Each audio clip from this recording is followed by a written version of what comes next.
घटस्फोटांची प्रकरणं दिवसेंदिवस वाढत आहेत. सगळ्यात गंमतशीर बाब म्हणजे होत असेल स्त्रियांवर अन्याय, पण माझ्याकडे जी हल्ली उदाहरणं येतात ना, त्यामध्ये पुरुषांवरच खूप जास्त अन्याय होताना दिसतोय.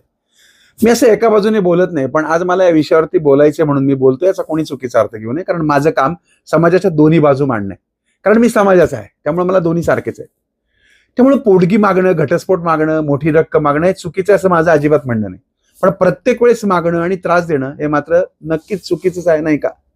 आज आपण समानतेच्या युगामध्ये जगतो. स्त्री पुरुष समान हक्कांची भाषा आपण अभिमानाने बोलतो. पण एक प्रश्न विचारायलाच हवा की लग्नानंतर पोटगी मागणं, घटस्फोटासाठी मोठी रक्कम अट म्हणून ठेवणं हे नेमकं कोणत्या समानतेत बसतं?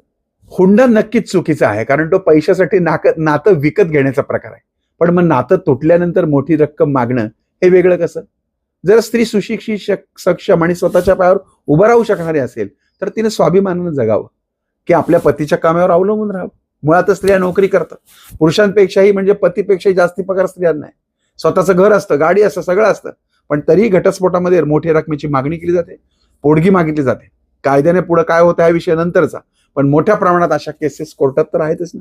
इथे एक गोष्ट स्पष्ट आहे की जी स्त्री खरंच गरीब आहे, जिच्याकडे उत्पन्नाचं स्थान नाही, जिला लहान मुलं आहे, जिच्या समोर उद्याचा प्रश्न उभा आहे, तिने पतीकडनं पोटगी घ्यायलाच हवी. पतीनेही ती जबाबदारी प्रामाणिकपणे पार पाडली पाहिजे. तो तिचा हक्क आहे, दया नाही. पण जर माहेरची परिस्थिती भरभरून चांगली आहे, स्वतः शिक्षण संपत्ती असेल, पतीची आर्थिक स्थिती अत्यंत कमजोर असेल, तरीही मोठ्या रकमेची मागणी केली जाते, तर तो न्याय कसा म्हणायचा? समानता म्हणजे फक्त हक्क नाही बरं का, तर परिस्थितीची जाणीव आणि जबाबदारी आहे.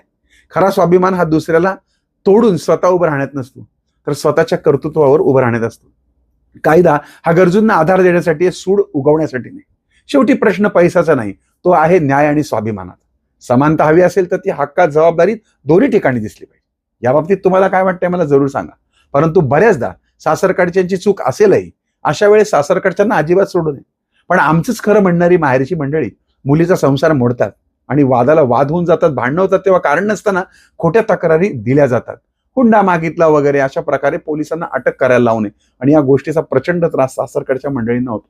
पुन्हा सांगतो की जे खरोखरच त्रास देतात त्यांना सोडलंच नाही पाहिजे, पण जे अजिबात त्रास देत नाही, साधे लोक आहेत, त्यांना मात्र कायद्याचा आधार घेऊन खूप त्रास दिला जातो. त्यांच्याविषयी मी बोलतो. खरं सांगू का, हा विषय कधीही न संपणार आहे. तरी तुम्हाला काय वाटतं हे निष्पक्षपणे तुम्ही तुमचं कमेंटमध्ये मत मांडू शकता.